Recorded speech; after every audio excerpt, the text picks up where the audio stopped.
সম্মানিত এলাকাবাসী, আপনারা জানেন বাংলাদেশের স্থপতি যিনি ছিলেন মরহুম শেখ মুজিবুর রহমান, যিনি দেশকে স্বাধীন করেছিলেন দেশের কল্যাণের জন্য, অধিকার বঞ্চিত লোকদেরকে অধিকার আদায় করার জন্য। তার মুখ দিয়ে শাসন যখন করতেছিলেন তারা বলেছিল পাকিস্তান পেয়েছে সোনার খনি, সৌদি আরব পেয়েছে তেলের খনি, আর আমি পেয়েছি চোরের খনি। আমার ডানে চোর, আমার বামে চোর, আমার সামনে চোর, আমার পিছনে চোর। 7.5 কোটি মানুষের জন্য 8 কোটি কম্বল এনেছি, আমার কম্বলকে গেল কোথায়? অর্থাৎ তিনি অকপটে স্বীকার করেছিলেন যে আমাদের নেতৃবৃন্দ, আমাদের দলের লোক যারা আছে সবাই চোর।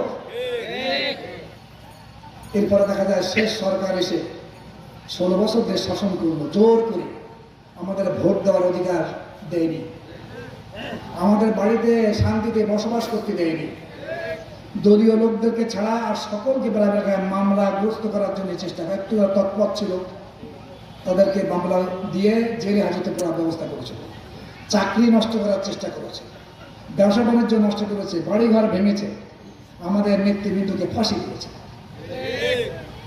সমাজ এলাকা শুধু তাই না, দেশের বিরাট উন্নয়নের জোয়ার বয়ে যাচ্ছে সব বলে বলে দেশের সম্পদকে বিদেশ পাচার করে সেখানে নিজের নেতৃবৃন্দের বাড়িঘর একটা দুইটা না, বেগমপাড়া বানাইছে একটা দুইটা না, সেটা আপনার 200-250 বাড়ি একজনের বানিয়েছে। কি দরকার একটা লোকের কটার?